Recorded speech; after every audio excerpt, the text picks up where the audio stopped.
Nabahala ang Muslim countries sa lakas ng puwersa ng militar nito at pati na rin sa mga extremist na grupo. Dahil sa nabuong negatibong persepsyon ng mga ibang tao, kinikilala ang ibang mga Muslim countries bilang malupit at marahas. Sa kabila ng persepsyong ito, nananatili pa ring malakas ang puwersa ng mga bansang ito. Giyera ng Israel at Palestine, nananatiling solid pa rin ang suporta ng mga kapwa Muslim countries sa Palestine. Sa lakas ng mga bansang maaaring tumulong sa Palestine, maaaring manganib ang Israel. Ano-anong mga bansa nga ba ang itinuturing na powerful Muslim countries? Gaano sila kalakas? At kaya ba ng mga bansang ito ang puwersa ng Israel? 6 na mga bansang kayang talunin ng Israel. 6 na malalakas na Muslim countries. Yan ang ating aalamin.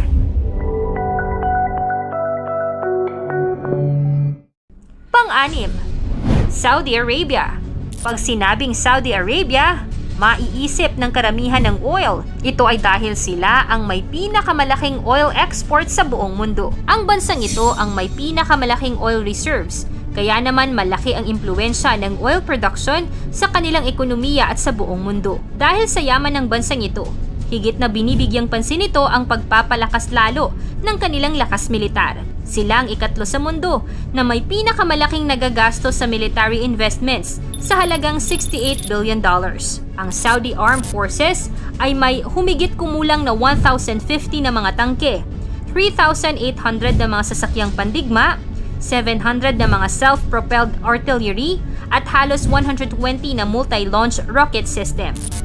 May humigit kumulang na 920 na sasakyang panghimpapawid ang Saudi Armed Forces. Kabilang dito ang 370 na mga eroplanong pandigma at higit sa 300 na mga helicopter. Ang pangunahing mga eroplanong pandigma ng Saudi Armed Forces ay ang F-15 Aerofighter Typhoons at Panavia Tornadoes. Sa ngayon, ang hukbong dagat ng Saudi Arabia ay binubuo ng 7 frigates, 4 na corvettes at ilang mga patrol boat. Pang-5, Iran. Naging matunog ang bansang Iran sa buong mundo dahil sa nuclear power nito. Ang Iran at Israel ay nasasangkot sa mga secret war na mga cyber attacks, assassinations, sabotage at airstrikes sa marami ng taon na patuloy pa rin hanggang ngayon. Ayon sa Global Firepower Report, hinihigitan ng Iran ang Israel dahil ito ay nasa ika-17 sa antas ng military power. Sa kasalukuyang giyera, naglabas ng babala ang pinuno ng Iran na si Ayatollah Ali Khamenei sa Israel sa isang pahayag noong October 17, 2023 at sinabi na kayang-kaya ng Iran na talunin ang Israel gamit ang kanilang malalakas na missile at iba pang kagamitang militar.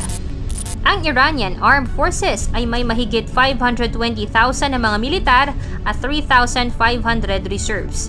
Ang budget ng militar sa bansang ito ay hindi pa rin nagpapatalo. Mahigit $20 billion taon-taon ang ginagastos nito. Ang sandatahang lakas ng Iran ay may higit na 20 mga sasakyang pandigma, 550 na piyesa ng self-propelled artillery, 1,600 na pangunahing mga tank na pandigma, at higit sa 700 mga multi-launch rocket systems, at ang mga armadong pwersa ng Iran ay mahigit 850 na sasakyang panghimpapawid, kung saan higit sa 120 ang helicopter at halos 130 ang mga eroplanong pandigma. Ang hukbong dagat naman ng Iran ay may humigit kumulang na 33 na mga submarines. Kasama rin sa hukbong dagat ng Iran ang 6 na mga brigade, 3 corvettes at maraming mga patrol boat.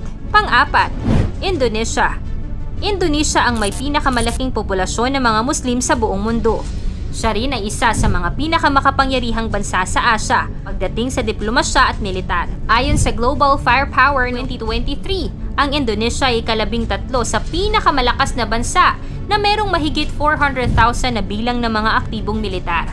Ang Indonesia ay mahigit sa 12,000 na mga self-propelled artillery, humigit kumulang na 100 mga rocket projectors, at 176 na mga warships, kasama na ang 766 na mga eroplano, kabilang ang mga advanced na eroplanong pandigma tulad ng Sukhoi Su-30.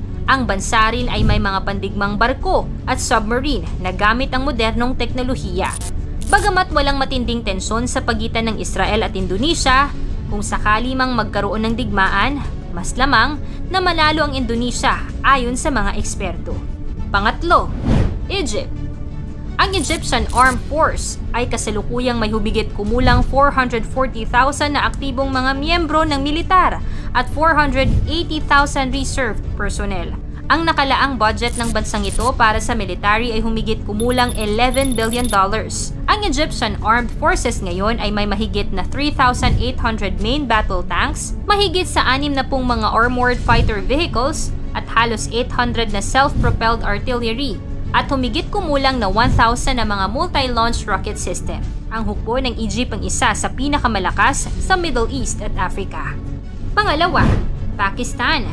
Ang Pakistan naman, kung bibilangin, mahigit 2.5 na dosena ang dami ng mga major battle tanks nito. 3,600 na mga armored fighter vehicles at 4,200 na mga self-propelled artillery at higit na 1,030 na multi-launch rocket system. Sa air power naman, ang Pakistani Armed Forces ngayon ay may mahigit 1,340 na mga manned aircraft, 390 dito ay mga jet fighter, habang 320 ay helicopter. Sa pandagat naman, meron silang 5 submarines, 9 frigates, at mga patrol boats at subsidiary ships at mahigit 3,780 na mga reserve military personnel. Ang Pakistan ang tanging bansa sa Muslim na may kakayahan sa nuclear. Ayon sa Global Firepower Ranking, ang Pakistan ay kasalukuyang pang-7 sa pinakamakapangyarihang bansa sa mundo pagdating sa lakas ng militar at kakayahan sa nuclear. Ayon sa mga American nuclear scientists, maaaring maging ika-5 pinakamalaking arsenal ang bansa sa taong 2025. Naniniwala ang iba't ibang mga eksperto na kung magkakaroon man ng digmaan sa pagitan ng dalawang bansang ito, ang Pakistan ay magiging nangunguna sa labang yun. Una, Turkey. Kahit magkalapit at magkatabi ang bansang Turkey at Israel, may matagal ng tunggalian at di pagkakaunawaan ng dalawang bansa. Sa lakas militar, ayon sa Global Firepower Report noong 2023, nasa ika-11 ang Turkey, kumpara sa Israel na nasa ika-18 na pwesto.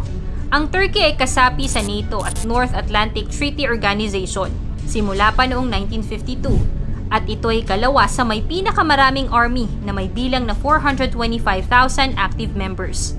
Kabilang din ito sa Organization of Islamic Cooperation of G20 or forum para sa mga bansang may pinakamalaking ekonomiya sa buong mundo. Bukod dito, meron itong isa sa may pinakamakapangyarihan at pinakamahusay na mga arsenal sa buong mundo. Kabilang ang mga tangke, artillery, cruise missiles, armadong mga drone, fighter jets, helicopters, submarines at armas. Maraming eksperto ang naniniwala na ang Turkey ay may kakayahan na talunin ng Israel gamit ang ganitong uri ng kagamitang pandigma. Sa mga nabanggit na Muslim countries, ano sa tingin mo ang pinakamalakas? I-komento mo naman ito sa ibaba. Paki-like ang video at i-share mo na rin sa iba. Salamat at God bless!